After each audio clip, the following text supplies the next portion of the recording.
Rail बेच दिया, तेल बेच दिया, बिका हवाई अड्डा, और ये सब बिकता देख के खुश हैं अपने जेपी नड्डा कि बैंक लूट कर नीरो भागा, सोता चौकीदार है। और कुछ भी पूछो एक ही उत्तर, नेहरू जिम्मेदार है। अगर अब कहाँ गया मोदी जी ये पैसा, पूछता है भारत, और आप जैसी दोहरी शकल पे थूकता है। गोरे अंग्रेजों से नहीं डरे थे तो हम काले संग्रेजों से डर जाएंगे। ये मोदी की सरकार नहीं है, ये संग्रेजों की सरकार है। ये गरीब को बचाना चाहते हैं भारतीय जनता पार्टी, अमीरों को बचाना चाहती है। हम देश बचाना चाहते हैं, वो चोर बचाना चाहती है। और मोदी जी में अगर हिम्मत है तो जेपीसी की जांच बैठवाएं, ईडी सीबीआई की जांच बैठवाएं। मोदी जी आप दीजिए ना हमको 24 घंटे के लिए ईडी और CBI, madam Modi ji jail में चले जाएंगे। घर घर नाली, घर घर गैस, जिसकी लाठी उसकी भैंस। बहुत हो गया मोदी जी, अब और नहीं आघात करो। और जनता से कहना चाहते हैं मोदी जी 24 में जो भाषा समझ सके उस भाषा में बात करनी चाहिए। 135 करोड़ जनसंख्या मेरे साथ है, तभी इस हिटलर से मैं लड़ पा रहा हूँ। मैडम बाप दादा राशन की कतार में खड़े हैं, लिखते हैं मैं भी चौकीदार हूँ। जिस दिन अपने घर की हालत जान जाएंगे ना, चौकीदार पना निकल जाएगा। चौकीदार ही चोर है, चौकीदार ही भ्रष्ट है। नमस्कार, मैं ज्योति आप सभी का नेशनल दस्तक पर स्वागत करती हूँ। प्रधानमंत्री श्री नरेंद्र मोदी जी को पैसों की भूख नहीं बल्कि हवस है। जी हाँ, ये मेरा कहना नहीं है, बल्कि दिल्ली के सीएम अरविंद केजरीवाल जी ने विधानसभा में कहा।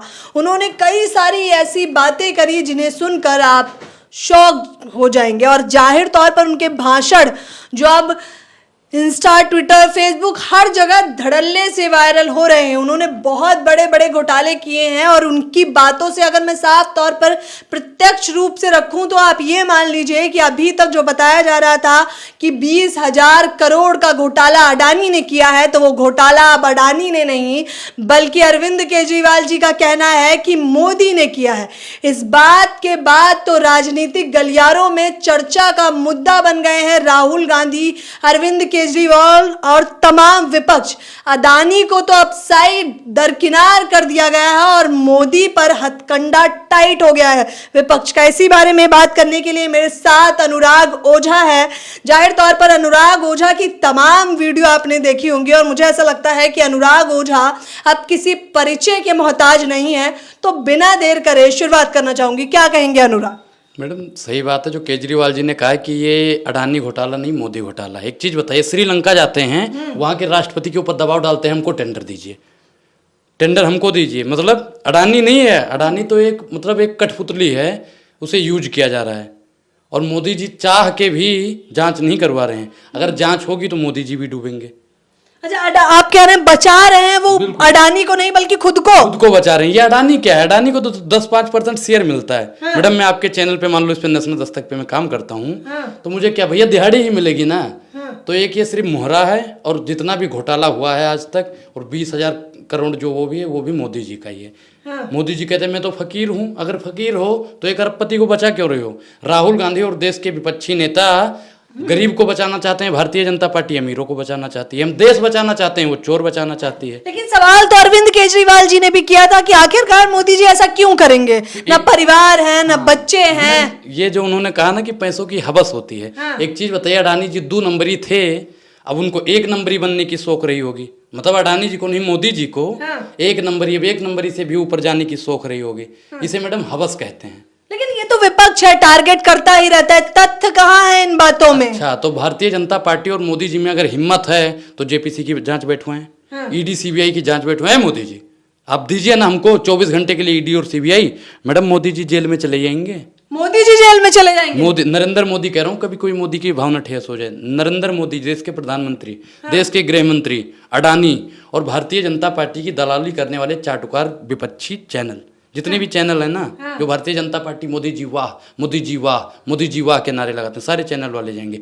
अब विदेशों में कहते हैं ना मोदी जी वाह के नारे लग रहे हैं। भैया काहे चीज के नारे लग रहे हैं? मोदी जी थू के नारे लग रहे हैं विदेशों में। आपने देखा होगा कि अमेरिका की सांसद ने कहा कि गांधीवादी विचारधारा को भारतीय जनता पार्टी खत्म करना चाहती है। आपने देखा ही है कि ये भारतीय जनता पार्टी गांधीवादी विचारधारा लिखकर भी लाए हैं, पूरी टिप्पणी करने के इरादे से आए हैं। बिल्कुल, घर घर नाली, घर घर गैस, जिसकी लाठी उसकी भैंस। प्रधानमंत्री जी के हाथ में ईडी है, प्रधानमंत्री जी के हाथ में सीबीआई है। दुरुपयोग बनेगा पकौड़ा, बनेगी चाय, स्कूल अस्पताल भाड़ में जाए। ये सिर्फ चाय बनाने की बात करते हैं और पकौड़ा तलने की बात करते हैं। किसकी विचारधारा बता रहे हैं, पहले बता तो दीजिए। मोदी जी की जो विचारधारा है वो ये कहती है कि आम आदमी से मन की बात और अडानी जी से धन की बात। अरे हमसे करो ना, हमसे तो मन की बात। क्या हो रहा है देश में, फलाना हो रहा है देश में, क्या हो रहा है देश में, खामाखा हो रहा है देश में, महंगाई हो रही है और क्या हो रहा है। वाह रे शासन तेरी खेल। और अनुराग को भी होगी जल्दी जेल। भारतीय जनता पार्टी जो सच्चाई के साथ में रहेगा, ईमानदारी के साथ में रहेगा, उसको जेल भेजेंगे। अनुराग ये बड़ी बात कह रहे हैं आप कि आपको जेल होगी, आपको पता है? बिल्कुल पता है मुझे। 2024 से पहले भारतीय जनता पार्टी वाले जेल में भिजवा देंगे। हाँ, क्यों आपको भी कोई कॉल आ गया, संपर्क हो गया? देखिए मोदी जी मेरे सपने में आए थे, उन्होंने कहा कि अनुराग देखो जो तुम कर रहे हो बहुत गलत है। तुमने कहा मोदी जी कैसे? कह रहे तुम हमेशा गलत करते हो, मेरी नीतियों का विरोध करते हो। तो मैंने कहा मोदी जी मैं तलवे चाटूं? कह रहे नहीं, तलवे चाटने वालों को तो मैंने रख रखा है। मैंने कहा कहाँ पे? कह रहे आपने देखा होगा कुछ लोग बेफालतू में भोगते रहते हैं, मोदी जी वाह, मोदी जी वाह, मोदी जी वाह। तो मैंने कहा मोदी जी वो कौन है? कह रहे मोदी जी कह रहे हैं कि वो तो हमने कहा मोदी जी हम कौन है फिर? कह रहे तुम जो भी हो जनता के लिए काम कर रहे हो, लेकिन अगली बार से अगर मोदी जी भ्रष्टाचारी हैं, मोदी जी झूठे हैं बोला तो ठीक नहीं होगा। मैंने कहा मोदी जी क्या होगा? कह रहे अमित शाह के पास फोन कर देंगे और ईडी सीबीआई भिजवा देंगे। तो अच्छा, तो ईडी और सीबीआई मोदी जी के हाथ में है? बिल्कुल। किसके हाथ में मैडम? वो तो निष्पक्ष है। ये आपका चैनल निष्पक्ष है? हाँ, ये बिल्कुल आपके हाथ में नहीं है, ये गोदी सेठ के हाथ में इस चैनल का भी वो है। अगर आप ज्यादा बोलोगे ना यूट्यूब कंपनी को भी खरीद लेंगे। हाँ, मोदी जी का खरीदेंगे? मोदी जी तो मतलब खरीदने संविधान अधिकार देता है खुले मन से बोलने का, निष्पक्ष बोलने का। मैडम देखिए जब से सोशल मीडिया आया है तब से हम अपने अनुच्छेद 21 का सही रूप से प्रयोग कर रहे हैं, लेकिन भारतीय जनता पार्टी संविधान को कुचलने की कोशिश कर रही है, बाबा साहब के विचारों को कुचलने का कोशिश कर रही है, गांधी जी की विचारधाराओं को कुचलने का कोशिश कर रही है। इसलिए हम भारतीय जनता पार्टी के खिलाफ हैं और भारतीय जनता पार्टी से नहीं उनकी नीतियों के खिलाफत करते हैं।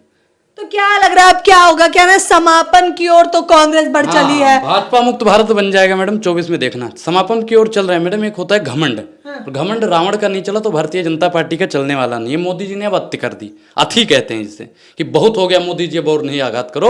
और जनता से कहना चाहते हैं मोदी जी 24 में जो भाषा समझ सके उस भाषा में बात करो। कौन सी भाषा समझते हैं? क्योंकि मोदी जी तो प्रेम की भाषा समझते हैं, स्नेह की भाषा समझते हैं। जिसने कभी प्रेम ही ना किया वो प्रेम की भाषा समझेगा? मोदी जी ने किससे प्रेम कर लिया भैया? जनता से प्रेम करते हैं, देश से प्रेम करते हैं। प्रेम करते हैं मोदी जी।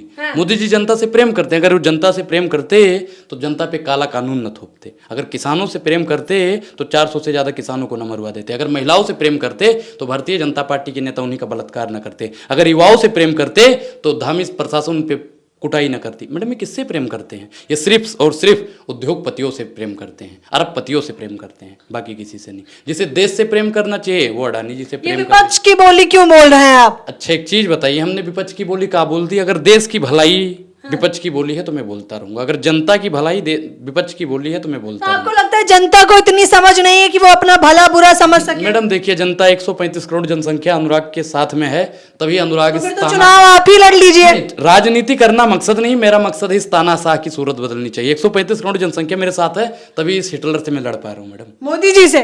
हिटलर है वो?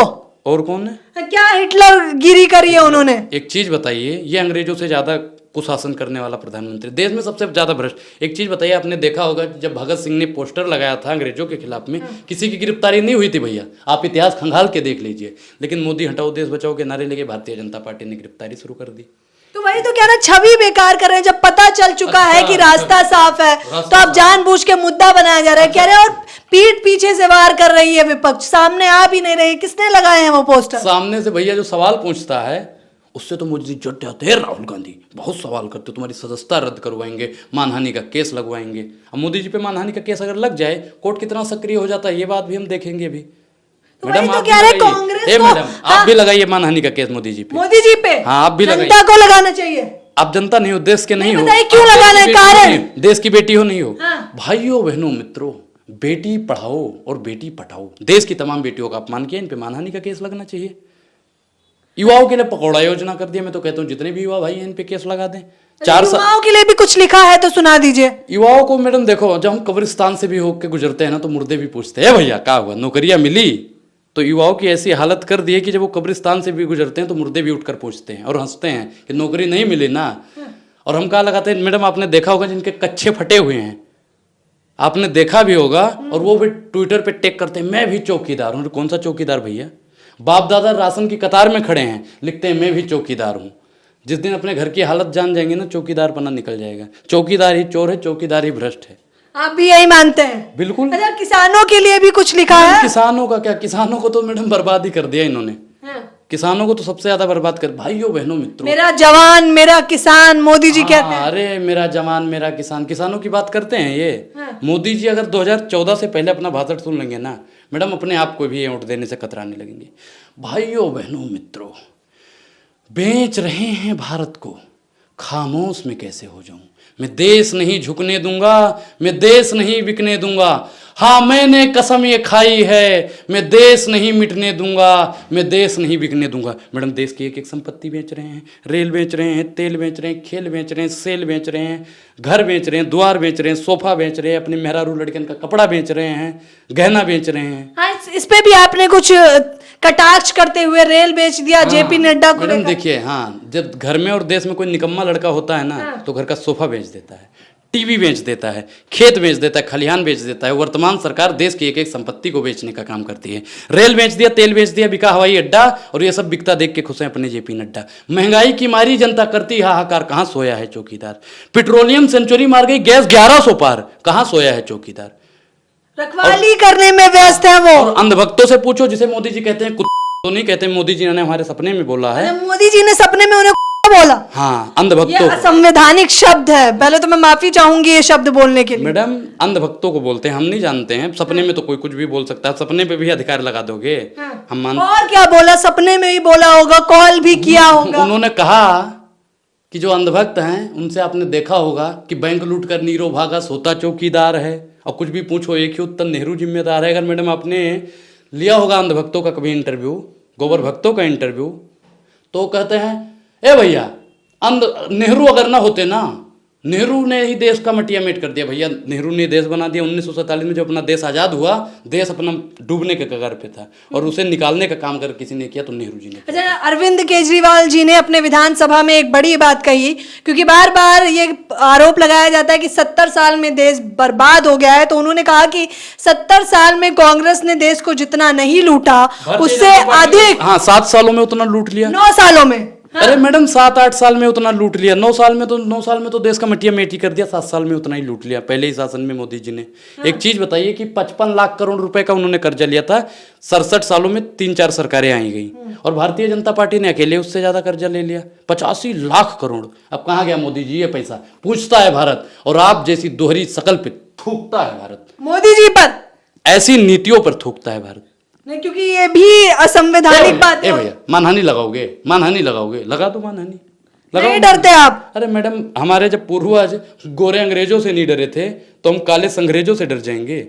ये मोदी की सरकार नहीं है, ये संग्रेजों की सरकार है। ये भारतीय जनता पार्टी सिर्फ और सिर्फ यहाँ के गरीबों को दबाना चाहती है और अमीरों का शासन लाना चाहती है।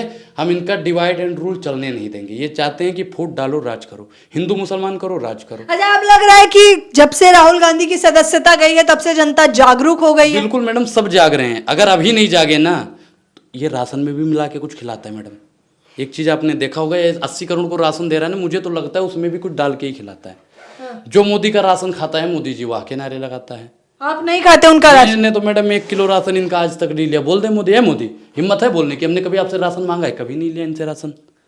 आप गरीबी रेखा में नहीं आते होंगे ना, आप उच्च होंगे। ए मैडम, 3 से 4 बार अप्लाई किया राशन कार्ड के लिए, बनने ही नहीं दे रहे हैं। अच्छा, मिल ही नहीं रहा है आपको? हाँ, भारतीय जनता पार्टी वाले दे। भगवान करे, धन्य रहे भगवान, इनका हमें राशन भी ना मिले। अरे मैडम, मैंने क्या कहा कि जनता का सारा पैसा विज्ञापन पे लगा दिया, और जनता ने हिसाब पूछा तो वही राशन बता दिया। 5 किलो राशन पे इतना गुमान है जनता को। बहुत अच्छी तरीके से इन्होंने कहा कि जनता ने जब हिसाब पूछा तो राशन बता दिया।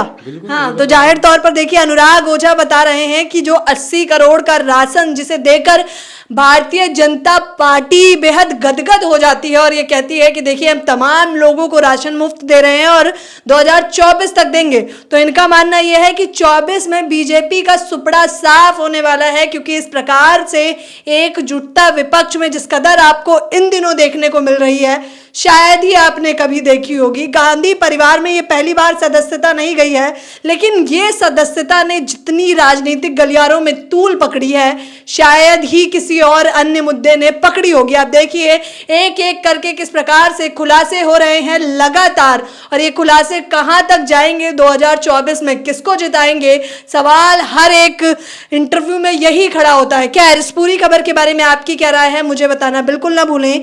कैमरा पर्सन तौहीद के साथ ज्योति, नेशनल दस्तक। धन्यवाद। धन्यवाद। नेशनल दस्तक की आपसे गुजारिश है कि अगर इसको बचाना चाहते हैं तो नेशनल दस्तक को सब्सक्राइब करने के लिए रेड कलर के सब्सक्राइब बटन को दबाएं, फिर बेल आइकन की घंटी दबाएं।